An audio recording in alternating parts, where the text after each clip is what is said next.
నమస్తే. రాష్ట్రం అంతా కూడా బీజేపీలో జరుగుతున్న అంతర్గత విషయాలు కావచ్చు, అంతర్గత కొమ్ములాటలు జరుగుతున్నాయని చెప్పి వార్తలు కూడా వస్తున్నాయి. అలాగే బండి సంజయ్ మినిస్టర్ పదవిపై కూడా బర్తరఫ్ చేయాలని చెప్పి కూడా చాలా వార్తలు వస్తున్నాయి. ఇందులో వాస్తవం ఎంత ఉంది, అసలు ఏం జరుగుతుంది అనే దానిపై కూడా మనతో మాట్లాడడానికి బీజేపీ స్పోక్స్ పర్సన్ అలాగే బీజేపీ మీడియా ప్యానలిస్ట్ ఉన్నారు ప్రభా గౌడ్ ఉన్నారు. మనతో మాట్లాడే ప్రయత్నం చేద్దాం. అక్క నమస్తే. నమస్తే అన్న. ఎట్లా చూసుకోవచ్చు, రాను ఒక 10-15 రోజుల నుంచి కూడా బండి సంజయ్, బండి భగీరథ్ అనే పేర్లు కూడా చాలా పెద్ద వ్యాప్తంగా కూడా వినపడుతున్నటువంటి పేర్లు ఉన్నాయి. అలాగే ఇప్పుడు బండి సాయి భగీరథ్ తప్పు చేసిండు, ఒక మైనర్ అమ్మాయిని కూడా బలాత్కారం చేసిండని చెప్పి కూడా వార్తలు వస్తున్నాయి. అందులో బీజేపీ నుంచి కూడా ఖచ్చితంగా మంత్రి పదవి కూడా బర్తరఫ్ చేయాలని చెప్పి కూడా వార్తలు వస్తున్నాయి. ఖచ్చితంగా బర్తరఫ్ అవుతారా, ఏం చెప్తారు అన్న? అసలు బండి సంజయ్ గారు ఏం తప్పు చేశారన్న ఆయన్ని బర్తరఫ్ చేయడానికి? చెప్పండి. కుటుంబంలో ఒక విషాదం జరిగింది, అది నిజమా అబద్ధమా అనేది ఎవ్వరికీ తెలియదు ఇంకా.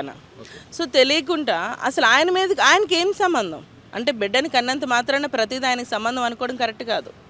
సో ఆ విషయంలో మాకు క్లియర్ ఉంది, ఆయనకి ఎటువంటి సంబంధం లేదు. అంటే ఒక కన్న కొడుకునే తీర్చిదిద్దుకోలేని, ఒక కన్న కొడుకునే మంచిగా చూసుకోలేని ఒక మంత్రి బయట ఉన్న ప్రజలను ఎలా చూసుకుని, బయట ఉన్న రాష్ట్రాన్ని కానీ వాళ్ళ నియోజకవర్గ ప్రజలను కానీ ఎలా చూసుకున్నాడు అని చెప్పి కూడా వార్తలు వస్తున్నాయి. ఏం చెప్తారు మరి దీనిపైన? నేను ఒక ఎగ్జాంపుల్ చెప్పాలనుకుంటున్నాను దీనికి. ఇప్పుడు కేసీఆర్ బిడ్డ ఉంది కదా, కవిత, మరి లిక్కర్ కేసులో జైలుకి వెళ్ళింది. మరి ఆయన సీఎం కింద చేశాడు కదా, మరి ఆమె ఎందుకు మరి లిక్కర్ కమిషన్ కేసులో జైలుకి ఎందుకు పోయేళ్ళు వచ్చింది? ఆమె ఏం చేయలేదా? చేసింది కదా. చూడండి, తండ్రి వేరు, బిడ్డలు వేరు కదా. ఇప్పుడు ఆయన కేసీఆర్ బిడ్డ అయినంత మాత్రాన ఈమె చేసింది ఆయనకి వర్తించదు అన్నప్పుడు అప్పుడు మాట్లాడారు కదా. మేము ఇప్పుడు అదే మాట్లాడుతున్నాం. మంచి కాదు, మంచి అయితే వాళ్ళు, చెడు చేస్తే అది మేము చేస్తాం. అందుకే వాళ్ళు ఏం తప్పు చేయలేదా అన్న? నేను మొదటి నుంచి చెప్పేది ఒకటి, ఆమెకి 10 ఏళ్లలో ఇన్ని కోట్లు పెట్టి అంత పెద్ద ఇల్లు ఎట్లా వచ్చి, సొంత ఇల్లు లేని ఒక కవితకి 10 ఏళ్లలోనే ఇంత పెద్ద ఇల్లు ఎక్కడి నుంచి వచ్చింది? కవిత పార్టీ పెట్టి అంత డబ్బు ఎక్కడి నుంచి వచ్చింది? ఒక్కొక్క పేపర్ యాడ్కి కూడా 50 లక్షల కోట్ల రూపాయలు ఉపయోగించింది, ఫుల్ పేజ్ యాడ్ ఇచ్చింది ఆమె. అంత డబ్బు ఎవరి డబ్బు? అది ప్రజల డబ్బు, అది క్లియర్గా ప్రజల డబ్బు. అవునా? వాళ్ళ ఆయన ఏం చేస్తున్నాడు చెప్పండి? ఏం బిజినెస్ చేస్తున్నారు? బ్యూటీ పార్లర్లు పెట్టేస్తే డబ్బులు వచ్చేస్తాయి అనుకుంటే, మనకి గల్లీకి ఒక బ్యూటీ పార్లర్ ఉంది, మరి వాళ్ళందరూ కూడా బంగ్లాలు కట్టేసుకోవాలి ఈ పాటికి. మరి బ్యూటీ పార్లర్ పెట్టుకున్న వాళ్ళు బంగ్లాలు కట్టుకుంటే, పెద్ద పెద్ద బిజినెస్లు చేసుకున్న వాళ్ళు ఏం పోవాలి? అంటే బండి సంజయ్ కొడుకు తప్పు చేయలేదంటారా మీరు? బండి సంజయ్ బిడ్డ అంటే బండి భగీరథ్ అని మాట్లాడుకుందాం. ఎందుకంటే ఇప్పుడు తన మీద లేదు, తన మీద అది అపవాదు జరిగింది. ఇక్కడ ఏంటంటే అపవాదు. మేము ఎందుకు అంటున్నామంటే ఆ మాట, అమ్మాయి మీద ఆల్రెడీ 2021లో లైసెన్స్ సంబంధించిన కేసు ఒకటి జరిగింది. అప్పుడు అమ్మాయికి వయసు 15 సంవత్సరాలు. 15 సంవత్సరాలు అప్పుడు వయసు అయితే, ఈ రోజున అమ్మాయి వయసు 21 ఉంటుంది ఈజీగా. అవునా? మరి ఆ సర్టిఫికేట్ వీళ్ళు కోర్టులో ప్రొడ్యూస్ చేయకుండా వేరే సర్టిఫికేట్ ప్రొడ్యూస్ చేశారు. మీరు అమ్మాయి దగ్గర రకరకాల సర్టిఫికేట్స్ ఉన్నాయి, ఒక్కొక్క సర్టిఫికేట్కి ఒక్కొక్క డేట్ ఆఫ్ బర్త్. అండ్ అదేంటి అసలు అలా ఉంటుంది ఎవరికైనా? అంటే ఒక 10th క్లాస్ మెమో ద్వారా చూసుకున్నట్టు ఇప్పుడు అమ్మాయికి ఖచ్చితంగా 18,000 కూడా 15 సంవత్సరాలు. మరి అప్పుడు లైసెన్స్, మరి అప్పుడు కేసు జరిగినప్పుడు 15 ఏళ్ళు ఉన్నాయి కదా, మరి అప్పుడు ఏ విధంగా ఆ రోజు మరి కేసు జరిగింది? ఎవరు చేస్తున్నారు అనుకుంటారు ఇదంతా? మరి కావాలని చేస్తున్నారా? కేటీఆర్, బీఆర్ఎస్ పార్టీ, కేటీఆర్ కక్షపూరితంగా రాజకీయం చేస్తున్నాడు ఈయన. ఒకటే నేను అడుగుతున్నా, ఎవరికి అవసరం ఉంటుంది? డబ్బులు ఖర్చు పెట్టి పోస్టర్స్ వేయాల్సినంత అవసరం ఎవరికి ఉంటుంది? పాంప్లెట్స్ పెట్టాల్సినంత అవసరం ఎవరికి ఉంటుంది? అన్న భోజనానికి బయటికి పోదామని ఎవరైనా అడిగితే, నువ్వు బిల్లు కడతావా నేను బిల్లు కడతావని అడిగే సమాజంలో మనం ఉన్నాం. ఈ రోజున అంతంత పెద్ద పెద్ద పోస్టర్స్, అన్నన్ని పాంప్లెట్స్ ఎవరి డబ్బుతో ఎవరు కొట్టించారు చెప్పండి? మహిళలు వస్తారు. ఏ మహిళలు? బీఆర్ఎస్ పార్టీ మహిళలు, అది కూడా 10 మంది. మీరు చూసారా లేదు? 10 మంది, ఓవర్ క్రౌడ్ కూడా లేరు ఎక్కడైనా. ఆ 10 మందే ఆ ప్లకార్డులు పట్టుకొని తిరిగేస్తూ ఉంటారు. మరి 10 ఏళ్ళు బీఆర్ఎస్ పార్టీలో ఉన్నప్పుడు ఎన్ని ఇష్యూస్ జరిగినాయి? దిశ ఇష్యూ జరగలేదా? మరి అప్పుడు ఏమైపోయారు వీళ్ళు? అప్పుడు షీ టీమ్స్ లేవా? ఉన్నాయి కదా. మరి షీ టీమ్స్ ఉన్నాయి.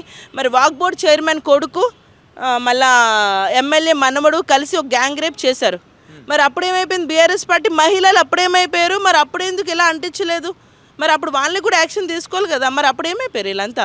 అంటే అదే ప్లేస్లో కనుక ఒక బండి సంజయ్ కొడుకు బండి భగీరథ్ ప్లేస్లో కనుక ఖచ్చితంగా ఒకవేళ ఒక క్రిస్టియన్ కానీ ఒక ముస్లిం కానీ ఉన్నట్లయితే ఈ విధంగా వ్యవహరించేటోళ్ళ బీజేపీ మహిళా స్పోక్స్ పర్సన్ కావచ్చు, ప్రతి ఒక్కరైనా ఇలా వ్యవహరించేటోళ్ళ వాళ్ళని బయటికి ఇచ్చి వాళ్ళందరినీ కూడా ఇచ్చి 30 తిప్పలు పెట్టి వాళ్ళకి శిక్ష పడిన దాకా చేసే మహిళా బీజేపీ లీడర్లు ఎందుకు ఇప్పుడు మౌనంగా పాటిస్తున్నారు? మేము అప్పుడు కూడా నిజం పక్షాన్ని ఉంటాం. ఇక్కడ నిజము అబ్బాయి మీద పడింది నిజమని మేము అనుకోవట్లేదు. మేము అనుకున్నంత వరకు అబ్బాయికి అమ్మాయికి సమ్మతంతోనే అన్నీ జరిగినాయి అని మేము అనుకుంటున్నాం. ఎందుకంటే ఎక్కడా కూడా అబ్బాయి బలాత్కారం చేసినట్టు ఎక్కడా కూడా లేదు క్లియర్గా. అదేనా ఇక్కడ ఏమవుతుందంటే అమ్మాయి అక్టోబర్లో ఫామ్ హౌస్ పోయింది, సరే అక్కడ ఏదో తప్పు జరుగుతుంది అన్నప్పుడు మళ్ళీ ఇంకొకసారి రిపీట్ అవుతుందా? అవ్వదు కదా. భయపడి అమ్మో అబ్బాయి నన్ను ఏదో చేయాలని చూస్తున్నాడు అని భయపడతారు ఏ అమ్మాయి అయినా కూడా. కానీ అమ్మాయి మళ్ళీ అక్టోబర్లో పోయింది, మళ్ళీ డిసెంబర్లో పోయింది, 3 times వెళ్ళింది. అది కూడా అమ్మాయి కార్ డ్రైవ్ చేసుకుంటూ ఫామ్ హౌస్ తీసుకెళ్ళింది. అంటే అబ్బాయిని ట్రాప్ చేస్తున్నట్టు క్లియర్గా కనిపిస్తుంది కదా. సరే అమ్మాయి ఒకటే ఇన్వాల్వ్ అయ్యిందా? కాదు కదా. అమ్మాయి ఫ్యామిలీ కూడా ఇన్వాల్వ్ అయిందంటే క్లియర్గా ట్రాప్ అని కనిపిస్తుంది. అమ్మాయి ఫ్యామిలీ ఏం చేసింది? కేకులు కట్ చేసినప్పుడు తినిపిస్తున్నారు, అన్నంతో గోరు ముద్దలు తినిపిస్తున్నారు, బగ్గి బగ్గి అని పిలుస్తుంది అమ్మాయి తల్లి. అంటే ఎంత చనువు. అంటే ఇదంతా క్లియర్గా ట్రాప్ అని బీఆర్ఎస్ పార్టీ కేటీఆర్ వాళ్ళకి డబ్బులు ఇచ్చి ఇలా ఇరికించాలి. ఎందుకంటే ఎలక్షన్స్ వస్తున్నాయి కదా, ఇలా ఇరికించి వీళ్ళని ఇబ్బంది పెట్టాలి, కుటుంబాన్ని బయటికి లాగాలి, పార్టీని కూడా ఇట్లా నెగిటివ్ చేసే ప్రయత్నం మనం చేయాలి అని ఒక ప్లాన్ వేసుకొని ఆ ఎజెండా రూపంలోనే బయటికి వస్తున్న సంగతి మనకు కనిపిస్తుంది. ఏమంటే మనం చూస్తుంటే ఎన్ని ఇష్యూస్ జరగలే. అంతకుముందు నాగర్ కర్నూలులో 2 నెలల పసికందుని శ్రీనివాస్ రెడ్డి అనే సర్పంచ్ తన్ని చంపేశాడు. అప్పుడు బీఆర్ఎస్ పార్టీ మహిళలందరూ ఏమైపోయారు చెప్పండి? మాట్లాడమేరు. ఎట్లా అంటించారా? శ్రీనివాస్ రెడ్డి అప్పుడు కూడా కనిపించుకుంటూ కొన్ని రోజులు పోయాడు, మరి పోస్టర్లు అంటించారా? లేదు కదా. మరి అప్పుడు ఏమైపోయింది? అప్పుడేం న్యాయం అప్పుడు ఎక్కడ పోయింది? ఇలా ఎన్ని జరగలేదు. వైష్ణవిది మరి వైష్ణవ్ కేసు అయినప్పుడు ఏం జరిగి అప్పుడు ఏం మాట్లాడారు చెప్పండి? అది జైల్లో వేయడం వేరు, ఎంత గందరగోళం అప్పుడు వాళ్ళు చేశారా? పోస్టర్స్ ఇలా పెట్టారా? ఇలా పాంప్లెట్స్ పెట్టారా? లేదు కదా. ఇప్పుడు అబ్బాయిది జరిగితే జరిగినట్టుగా ఉండాలి. కానీ వీళ్ళు ఏం చేశారు? అతి ఉత్సాహంతో పోస్టర్లు అంటించారు. ఎప్పుడైతే పోస్టర్లు అంటించి మెట్రో ట్రైన్స్లో అబ్బాయి కనిపించట్లేదు మీకు తెలుసా అని ఇంటెన్షనల్గా పోయారు చూసారా? ఈ రెండో చూస్తే క్లియర్ కనిపించలేదా? ఇప్పుడు ఎవరికైనా రూపాయి డబ్బులు ఖర్చు పెట్టాలంటే వాళ్ళకి లాభం ఉంటేనే ఖర్చు పెడతారు ఇప్పట్లో. మరి అంతంత డబ్బులు ఖర్చు పెట్టారంటే ఎవరికి అవసరం ఉంది? అంటే ఒక సామాన్య వ్యక్తి అయితే ఈ విధంగా అయితే పోస్టర్లు వేయలేడు, ఖచ్చితంగా బీఆర్ఎస్ పార్టీ చేస్తుందని చెప్తున్నారు. ఖచ్చితంగా బీఆర్ఎస్ పార్టీ కేటీఆర్ హస్తం ఉంది. కేటీఆరే క్లియర్గా పోస్టర్స్ పెట్టించి మెట్రో ట్రైన్స్ పాంప్లెట్లు పెట్టి కావాలనే దిగజారుడు రాజకీయాలు కేటీఆర్ చేస్తున్నాడు. ఒకప్పుడు కేటీఆర్ మాట్లాడింది మనం మర్చిపోతాము. ఒక అమ్మాయి విషయం చనిపోయింది. అప్పుడు చనిపోతే ఆయన ఏమని చెప్పాడు? అమ్మాయి ఏదో ఇంకో వేరే ప్రాబ్లం, అమ్మాయి చాట్లు కూడా మేము చూసాము, ఆ చాట్ల వల్ల ఏదో ప్రాబ్లం, కానీ దాన్ని ఎందుకు మీరు ఇది చేస్తున్నారు అని మాట్లాడాడా లేదా?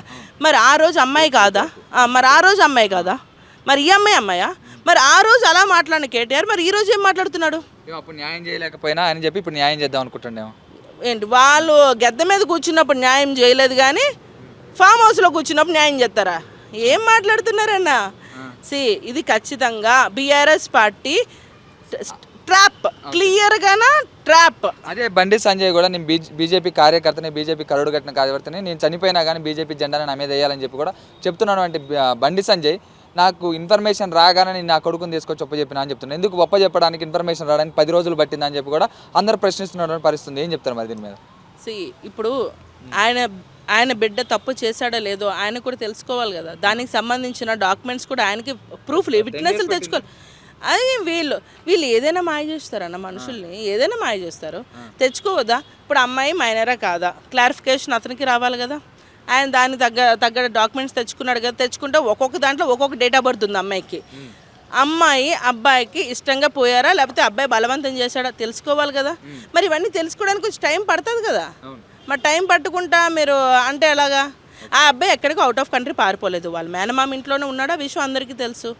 తర్వాత అబ్బాయి అంతటా అబ్బాయి వచ్చి సరెండర్ అయిపోయాడు కదా, ఈయన అప్పచెప్పాడు కదా. ఇంకా అందులో ఏముంది? ఇంకా పోలీసులు మేమే పట్టుకుని ఉంటున్నారు కదా. మనం విజువల్స్ కనిపిస్తున్నాయి అన్న, అబ్బాయి క్లియర్గా నడుచుకొని వచ్చి స్టేషన్కి వెళ్తుంది, క్లియర్గా కనిపిస్తుంది. ఎక్కడైనా పోలీసులు ఉన్నారా? ఎక్కడా లేరన్న. చెప్తున్నాను కదా, ఇదే నాటకాల మధ్య తిరుగుతుంది రాజకీయం. అంటే ఆయన రాజకీయంలో చేయండి అన్న. ఈ దిగజారుడు కుటుంబాలని రోడ్డు మీదకి లాగి చిల్లర రాజకీయాలు చేయొద్దు. ఆయన తల్లికి ఎంత ఆరోగ్యం బాగాలేదు, మీరు మన హార్ట్ అటాక్ వచ్చింది వాళ్ళ తల్లికి, బండి సంజయ్ గారి తల్లికి హార్ట్ అటాక్ వచ్చిందా? అంటే ఒక అమ్మాయి బలాత్కారానికి గురైన తర్వాత వాళ్ళ అమ్మ ఇంకెంత మదన పడి ఉంటుంది. అది ఎందుకు ఆలోచించలేకపోతున్నారు? అది కూడా మీకు చెప్పాలి. నిజంగా మదన పడే వాళ్ళు అయితే వీళ్ళు నిజంగా స్కెచ్ కాకపోతే అమ్మాయి ఫోటోని రిలీజ్ చేస్తున్నారా లేదా? ఎవరు రిలీజ్ చేస్తున్నారు చెప్పండి? మీడియా వాళ్ళకి ఎక్కడి నుంచి వచ్చినాయి? ఎవరిచ్చారు? మా పార్టీ వాళ్ళు ఎందుకు చేస్తాము? మాకేంటి అవసరం? మాది మేము చేసుకోలేం కదా. అమ్మాయి ఫోటోని అమ్మాయికి తర్వాత పెళ్ళి అవుతుందో లేదో ఏమవుతుందో తెలీదు. అమ్మాయికి అబ్బాయి కూడా ఏమి మెంటల్గా డిస్టర్బ్ అవుతారో మనకు తెలీదు. కాకపోతే అమ్మాయి ఫోటో అమ్మాయి తల్లిదండ్రులు కూడా ఇంటెన్షన్గా వాళ్ళ ఫోటోలు ఇచ్చుకున్నారు. దోచుకుంటారన్న డబ్బు బీఆర్ఎస్ పార్టీ ఇచ్చుంటుంది ఒక 5-10 కోట్లు. అందుకని ఇదంతా స్కెచ్ చేస్తున్నారు. అందులో మాకు ఎటువంటి అనుమానం లేదు. ఇది ఖచ్చితంగా బీఆర్ఎస్ పార్టీ స్కెచ్చే. ఓకే. అలాగే ఇప్పుడు చూసుకున్నట్లయితే భారతీయ జనతా పార్టీ అని చెప్పి ఉన్న తర్వాత కూడా ఇప్పుడు కాక్రోచ్ జనతా పార్టీ అని చెప్పి కొత్తగా నిరుద్యోగులందరూ కూడా పెట్టుకొని ఈ రీసెంట్గా నిన్ననే ఇవాళ బీజేపీ ఉన్న ఫాలోవర్స్ అందరూ కూడా బీట్ చేయడం జరిగింది. ఎలా చూసుకోవచ్చు? రానున్న కొద్ది రోజులు కాక్రోచ్ జనతా పార్టీ ఏమైనా అధికారంలోకి వచ్చే అవకాశం ఉందా? వాళ్ళందరూ ఏమైనా ప్రోత్సహించి బయటికి తీసుకొచ్చే అవకాశం ఉంది? కాక్రోచ్ జనతా పార్టీ అనేది కేజ్రీవాల్ నెక్స్ట్ టీఎంసీ పార్టీ వీళ్ళందరూ కలిసి ఇన్వాల్వ్ అయిన పార్టీ. సో అది రియల్గా పబ్లిక్ చేసింది కాదు. మా మీద దుష్ప్రచారం చేయడానికి తప్ప కానీ అక్కడ మేము చేసింది ఏముంది చెప్పండి? ఇప్పుడు నిరుద్యోగ సమస్య, ఇప్పుడు ఎగ్జాంపుల్ తెలంగాణ తీసుకుంటే తెలంగాణలో స్టేట్ గవర్నమెంట్ ఎవరున్నారు? కాంగ్రెస్ పార్టీ ఉంది. నిరుద్యోగ హామీలు ఎవరు ఇచ్చారు? ఈయన ఇచ్చాడు. మేము కాదు కదా ఇక్కడ ఇచ్చింది. అంతకుముందు 10 ఏళ్ళు బీఆర్ఎస్ పార్టీ ఇచ్చింది, అవునా? సో వీళ్ళందరూ ఏమైనా చేస్తే స్టేట్ గవర్నమెంట్లో ఏ పార్టీ ఉందో అలాగే చేయాలి, అంతే కదా. ఇది ఖచ్చితంగా కుట్ర. క్లియర్గా ఆమ్ ఆద్మీ పార్టీ, కేజ్రీవాల్, టీఎంసీ అధినేత వీళ్ళందరూ కలిసి చేస్తున్న కుట్ర. సో మేము ఎలాంటి వాటికి భయపడం. నిరుద్యోగుల్ని కాక్రోచ్లా పోల్చి చెప్పడం అనేది ఎంతవరకు కరెక్ట్? అది మేము చేయలేదు కదా. అది వాళ్ళ ఇంటెన్షన్. ఇక్కడ అనేది ఏంటంటే వాళ్ళే అంటే పేరాలు పెట్టారు కదా. ఇప్పుడు మీరు ఇప్పుడు అనడానికి ఇప్పుడు నేనైనా బొద్దింకలా పుట్టుకొస్తున్నారు కాబట్టి బొద్దింకలను పెట్టుకున్నారు. వాళ్ళ పేరు పెట్టుకుంటే తప్పలేదు కానీ అంటే తప్పు వచ్చిందా? పేరు పెట్టుకుంటే తప్పలేదా? మేము అంటే తప్పు వచ్చిందా? అనడం కూడా ఎందుకు అనండి? మరి పేరు ఎందుకు పెట్టుకున్నారు? అంటే ఒక నిరుద్యోగిని కూడా బొద్దింకల పోల్చడం అనేది కూడా వాళ్ళే మేము బొద్దింకల జనతా పార్టీ అని వాళ్ళు పెట్టుకున్నప్పుడు ఎవరు పెట్టాడో ఏం పెట్టుకున్నారో తెలియదు కదా. ఆయన ఏదో మాట్లాడుండొచ్చు, దాన్ని పట్టుకొని వీళ్ళంతా హైలైట్. దాన్ని చూడండి, ప్రతి దాని వెనకాతల ఒక పార్టీ హస్తం ఉంటుంది. ఏ పని జరిగినా కూడా ఈ రోజున ఒక పార్టీ పెట్టాలి, సోషల్ మీడియా హైలైట్ అవ్వాలి అంటే దానికి చాలా డబ్బు అవసరం, అవునా కాదా? అది క్లియర్గా మన కవితతోనే మనకు కనబడింది. ఎంత డబ్బు జల్లితే తప్పగానే అన్ని యాడ్స్ అంత సోషల్ మీడియా రాదు. సో మరి నిరుద్యోగి యువత అయినప్పుడు డబ్బులు ఎక్కడి నుంచి వచ్చినాయి? ఫస్ట్ ఆఫ్ ఆల్ రావద్దు కదా. మరి బూస్ట్ చేయాలన్నా దేనికైనా లక్షలో ఖర్చు అవుతుంది. ఒక నిరుద్యోగికి లక్షలు ఎక్కడి నుంచి వచ్చినాయి? ఏ పార్టీ అండలేకపోతే ఇది ఖచ్చితంగా మిగతా పార్టీలు చేస్తున్న నాటకమే అని క్లియర్గా తెలుస్తుంది. ఇప్పుడు చేసే అవసరం ఉంది.